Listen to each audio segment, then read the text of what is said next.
اور دوسری جو چیز ہے وہ میں نے آپ کو پہلے ہی بتایا کہ ہمارے معاشرے کے اندر جو مڈل کلاس یا لوور مڈل کلاس یا ہمارا جو ایسا طبقہ ہے جن کے 3 وقت کی روٹی نہیں پوری ہوتی ہے، وہاں پر صرف اور صرف مسئلہ جو ہے نا وہ معاش ہے. اس لیے وہاں پر چونکہ عورت کے پاس تعلیم نہ ہو اور اس کے بعد یہ ہے کہ وہ گھر کی تمام ذمہ داریاں بھی پوری کرنے کی اس کے اوپر ذمہ داری ہے، تو ایسی صورت میں ظاہری بات ہے کہ وہ پس جاتی ہے. اچھا میڈم یہ بتائیے گا کہ عورت کے بارے میں آپ نے بات کی ہے کہ وہ عورت جو ہے اپنے آپ کو خود ڈی گریڈ کرتی ہے، اس کی وجہ کیا ہے، کیوں کرتی ہے وہ؟ دیکھیں، عورت اپنے آپ کو اس لیے ڈی گریڈ کرتی ہے کہ ایک تو یہ ہے کہ ہماری جو دین کی تعلیم ہے نا وہ مکمل نہیں ہوتی ہے. عورت کو اپنا جو مقام اللہ تعالیٰ نے، نبی پاک صلی اللہ علیہ وآلہ وسلم نے عطا فرمایا ہے، اس کی اویئرنیس نہیں ہے. اور جو لمیٹیشن دین نے قائم کی ہیں پردے کے حوالے سے، شرم و حیا کے حوالے سے، اور عورت کا اپنا ایک دائرہ کار متعین کر دیا گیا ہے، جس میں کہ یہ ایک بہت لمبی بات ہو جائے گی، کیونکہ دین نے تو ہمیں یہاں تک حکم دیا کہ اپنی نگاہوں کو نیچا رکھو، اور یہ حکم مرد کو بھی ہے اور عورت کو بھی ہے، جس سے کہ وہ اپنی عزت کی حفاظت، اپنے ایک جو اس کا جو مقام ہے جو دین نے ہمیں عطا کیا ہے، اسلام نے عطا کیا ہے، اس کو قائم رکھتی ہے. اگر وہ ان لمیٹیشن سے باہر نکلتی ہے تو وہ اپنے آپ کو ڈیگریڈ کرتی ہے، جس کی وجہ سے مردوں کی نظر میں اس کا وہ مقام نہیں رہتا. ٹھیک ہے جی. یہ بات ہے کہ ہم خواتین جو ہیں اپنی عزت خود بھی کروانے کا شعور رکھنا چاہیے. اس کے علاوہ یہ کہ معاشرے میں تمام لوگوں کو، مطلب مردوں کا معاشرہ اگر ہم کہیں تو مردوں کو، خواتین کو وہ حقوق دینے چاہیے جس میں تعلیم کا بھی ایک حق ہے، اس کی عزت نفس کا حق ہے، اس کے علاوہ اس کو معاشرت کا حق ہے، اور مطلب یہ کہ اپنے معاشرے کے اندر وہ اپنے وجود کو منوا سکے. دوسری بات یہ ہے کہ گھر کے اندر اس کو برابر کے تمام حقوق حاصل ہوں تاکہ وہ اپنی ذمہ داریوں کو بھی صحیح طرح سے پورا کر سکیں. اچھا میڈم، یہاں پہ حقوق کی بات ہوگی. حقوق کیا جو عورتیں طلاق کے لیے یا خلا کے لیے جاتی ہیں اس میں ریزن کیا ہوتی ہے؟ کیا مرد کی خامی ہوتی ہے، اس میں کوئی کمی ہوتی ہے؟ دیکھیں، بات یہ ہے کہ یہ تو ایک بالکل الگ ٹاپک ہے کہ خلا اور طلاق یہ 2 چیزیں ہیں. خلا کا حق جو ہے نا یہ عورت کو اسلام نے دیا ہے، اور اس کے لیے بہت واضح طور پر ہمارے پاس جو ہے نا لمٹس بتا دی گئی ہیں، آپشنز بتا دی گئی ہیں، کون کون سی ایسا ریزن ہے جس کی بنا پر عورت جو ہے وہ خلا لے سکتی ہے. اچھا میڈم یہ بتائیے گا کہ اس میں نالج کی کمی ہوتی ہے یا باقی کوئی ایسا بات ہوتی ہے کہ جس کی وجہ سے وہ اس حد تک پہنچتی ہے؟ اس میں بہت ساری چیزیں ہیں. نالج کی کمی بھی ہے، اور اس کے علاوہ اس کو اپنے جو فرائض ہیں ان کے بارے میں لا علمی کی بھی وجہ ہے، کیونکہ ظاہر ہے کہ ایک گھر جب بنتا ہے تو اس میں دونوں فریق ذمہ دار ہوتے ہیں کہ اس کو کامیاب کرنے میں اپنی ذمہ داریاں پوری کریں.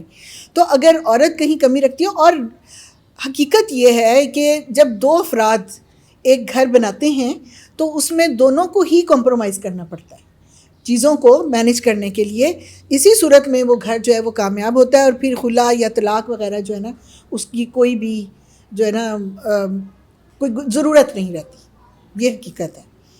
اچھا، ہمارے ساتھ یہاں پہ کالج کی پروفیسر بھی موجود ہیں، ان سے بھی ہم بات کریں گے. اچھا میڈم یہ بتائیے گا کہ عورت کی فضیلت اور اس کا مفہوم کیا ہے، اس کے متعلق تھوڑا سا بیان کیجیے گا. بسم اللہ الرحمن الرحیم. اگر دیکھا جائے تو بات یہ ہے کہ بہت سے دنیا کے معاشرے ایسے تھے اسلام سے قبل جس میں کہ عورت کا نام لینا ہی ایک گناہ کی علامت سمجھا جاتا تھا. کہیں پر عورت کو شیطان سمجھا جاتا تھا، کہیں پر کہا جاتا تھا وہ شیطان کی پیروکار ہے، کبھی کہا جاتا تھا وہ ورغلاتی ہے انسان کو. تو مختلف طرح کی باتیں عورت کے ساتھ تھیں. تو دین اسلام نے عورت کی عظمت کو بڑا زیادہ اجاگر کیا، اور اس میں یہ بتایا کہ اللہ تعالیٰ نے صرف ایک آیت ہمیں مرد کی برتری کی جو قرآن مجید میں ہے کہ الرجال قوامون علی النساء، لیکن اس کے علاوہ بے شمار احادیث دیکھیں، آیات دیکھیں، اس میں عورت کی اہمیت و برتری بتائی گئی ہے. اللہ تعالیٰ کا بھی علم میں تھا، اور اللہ تعالیٰ نے اسی لیے نسل آدم کو یہ بتایا کہ نبی صلی اللہ علیہ وسلم نے ہمیں یہ تعلیم دی کہ بیٹی کی پیدائش پہ جو خوشخبری دی گئی ہے وہ بیٹے کی پیدائش کے لیے نہیں دی گئی. جیسے نبی صلی اللہ علیہ وسلم نے فرمایا کہ جس نے ایک سے زیادہ بیٹیوں کی پرورش اچھی طرح کی، ان کی تعلیم کی، ان کے خیال رکھا، تو وہ جنت میں میرے ساتھ ایسے ہوگا، اور اپنے ہاتھ کی انگلیاں جوڑ کے بتائی. اسی طرح نبی صلی اللہ علیہ وسلم نے یہ بھی فرمایا کہ جس نے ایک سے زیادہ بیٹیوں کی پرورش کی، یعنی جتنی بیٹیاں ہوں گی اتنے، مفہوم اس حدیث کا یہ ہے کہ اتنے ہی اس کے لیے جنت کے دروازے کھلتے جائیں گے. تو اسلام نے تو عورت کی عظمت کو بہت زیادہ اجاگر کیا. آپ دیکھیں کہ دین اسلام کو جو تقویت دی تھی وہ ایک خاتون نے دی تھی، ابھی کسی مرد نے آگے بڑھ کے نہیں کوئی بات کہی تھی. حضرت خدیجہ رضی اللہ تعالیٰ عنہا نے نبی صلی اللہ علیہ وسلم کو بڑے اچھے الفاظ میں تسلی دی. بلکہ اگر آپ سیرت کا بیک گراؤنڈ دیکھیں، نبی صلی اللہ علیہ وسلم کی سیرت کا جو آغاز ہوا وہ حضرت خدیجہ رضی اللہ تعالیٰ عنہا کے الفاظ سے ہوا تھا. حضرت سیرت کے مضمون کو اگر ہم دیکھیں تو اس میں جو سب سے زیادہ بیسک بات ہے وہ حضرت خدیجہ رضی اللہ تعالیٰ عنہ کے الفاظ ہیں کہ انہوں نے نبی صلی اللہ علیہ وسلم کے بارے میں فرمایا کہ آپ پسے ہوئے طبقات کی آواز سنتے ہیں اور ان کی خبر گیری کرتے ہیں، مہمان نوازی کرتے ہیں. تو اس طرح ایک خاتون نے ہی اسلام کو سب سے پہلے تقویت پہنچائی. پھر اسلام کی جو سب سے پہلی شہید تھی وہ بھی ایک خاتون تھی. اور اسی طرح دیکھیں کہ تاریخ میں خواتین نے اپنا کردار کتنا نبھایا. تو ہمیں تو مغرب یا کسی اور ازم کی طرف دیکھنے کی ضرورت ہی نہیں ہے، کیونکہ اس کی وجہ یہ کہ اسلام نے تو آج سے 1500 برس پہلے عورت کی عظمت اور عورت کے مقام کو بتا دیا. تو ہمیں تو کچھ حق مانگنے کی ضرورت ہی نہیں ہے اگر ہم دین اسلام پہ صحیح طرح چل لیں. تو یہ تو مغربی تصور ہے. آپ دیکھیں کہ برطانیہ اتنا ترقی یافتہ ملک ہے، یہ اور ویسٹرن کنٹریز. اسلام نے تو آغاز میں ہی عورت کی اہمیت اور اس کی رائے کی اہمیت دی. اور آغاز اسلام میں جب کوئی اہم معاملہ درپیش آتا تھا تو مدینہ منورہ میں ہی صحابہ کو بھیجا جاتا تھا کہ مختلف گھروں میں جائیں اور دروازہ نوک کر کے پوچھیں، خواتین کی بھی رائے اس معاملے کے بارے میں لیں. تو اسلام نے تو عورت کو کبھی عضو معطل سمجھا ہی نہیں ہے. اور عورت کی اتنی زیادہ اہمیت ہے کہ اللہ تعالیٰ نے قرآن پاک میں اس کا ذکر کیا. آپ دیکھیں کہ عورت کی عظمت اور اہمیت کے بارے میں ہمیں آیات ملتی ہیں، احادیث مبارکہ ملتی ہیں. تو اس لیے ہمیں تو کسی اور طرف دیکھنے کی ضرورت ہی نہیں. ہاں کمی یہ ہے کہ ہم نے دین اسلام کی تعلیمات کو سمجھا نہیں، اور اس پہ ہم نے اس کو سمجھا کہ شاید مغرب نے ہمیں یہ تصور دیے، حالانکہ یہ بات صحیح نہیں ہے. اچھا میڈم، میں ایک آخری سوال آپ کے ساتھ کروں گا. وہ عورتیں جن کی تربیت سے قائد اعظم محمد علی جناح جیسے بھی لیڈر تربیت کرنے سے سامنے آئے، تو جو عورتیں اپنے بچوں کو تربیت نہیں کرتی یا عورتوں کو حقیر سمجھتے ہیں تعلیم و تربیت کے متعلق کہ ان کو نالج نہیں دلوانا چاہیے، تو ان لوگوں کو آپ کیا میسیج دیں گے؟ دیکھیں یہ جیسے ابھی مسز ریحانہ نے کہا کہ اسکول، کالج، یونیورسٹی تو آج کے دور کی بات ہے نا. تو ہمارے تو جو خواتین 2-3 نسلیں پہلے ہم جانتے ہیں، زیادہ خواتین کو تو نہیں ہم جانتے نا. تو ان سب کی پرورش پانے والے بچوں نے کیسے نام پائے.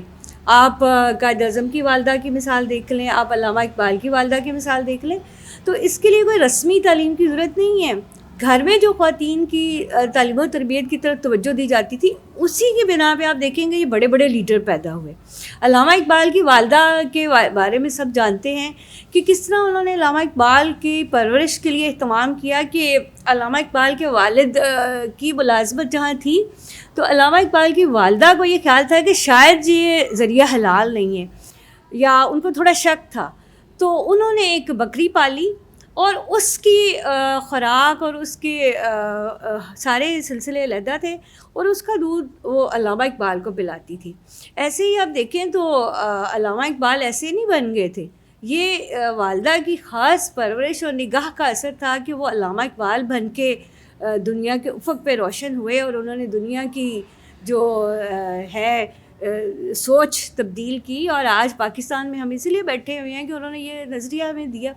تو یہ ضروری نہیں کہ عورت کوئی بڑے بڑے اداروں سے تعلیم حاصل کرے، وہ بھی کرنی چاہیے، لیکن ایک تعلیم وہ ہوتی ہے جو کہ اس کو گھر سے ملی ہوتی ہے یا اس کو دین نے کہا ہے.